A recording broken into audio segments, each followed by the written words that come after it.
Good morning, Port Saints. Welcome back. Of course, every 2 weeks we get to talk to somebody from the Joplin Police Department. Captain Davis is back. Captain, now I talked to you yesterday through the email. We're going to find out what we're going to talk about today. And you kind of surprised me at first when you said you want to talk about catalytic converters. Yeah. Now, what do you mean? Well, yeah, so at the police department, we have a crime analyst, and what she does is she goes through all of our reports and kind of identify crime trends. Okay. And it's kind of interesting because one of the trends that we're starting to see is an increase in catalytic converter thefts.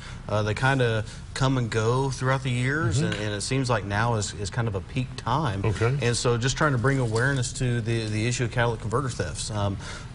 We're getting a ton of these reports where people are going and cutting them off cars just because they contain precious metals, and they're scrapping them and getting a lot of money out of them. So it's kind of a big problem that we're facing here in Joplin. Well, I know a lot of times we talk about cars getting stolen. There's things you can do. Don't leave your keys in the car. Lock your car. Park where lights are. What do you do in a situation like that? Is there anything we can do to protect ourselves from that kind of thing? Yeah, so they like to target vehicles that are, they set higher off the ground, your SUVs, your trucks, things like that. A car, but I mean, even cars, they're bringing jacks and jacking them up, getting into the cars. Wow.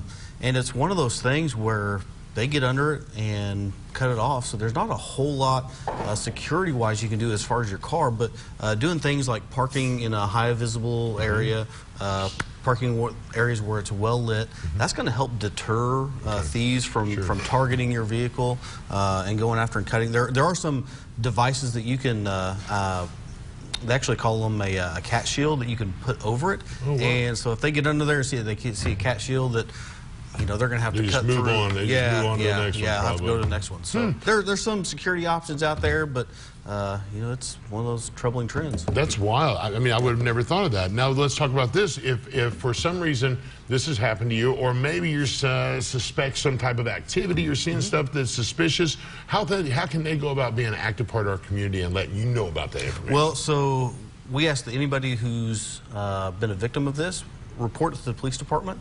If you have any information, please report it to the police department. We're always looking for tips because there's numerous people out there that are involved in this. So anything that we can do to identify victims, identify suspects, is going to help solve these cases and hopefully reverse that trend. Yeah, absolutely. And it's one of those things. It's expensive to replace. That's wild. So I can't even imagine. Yeah, insurance probably won't even handle that. Nah, who knows? Thank you, Captain. I really appreciate you coming in. Of course, their Facebook page there. We'll put links to this up on our website as well, on our Facebook page. So you can always have direct links to the Joplin PD. If you ever have any questions, of course, we can have them answered right here on the show. Just let us know. Thank you, sir. Thank you. We're going to have a quick look at birthdays and weather right after this. Stay with us.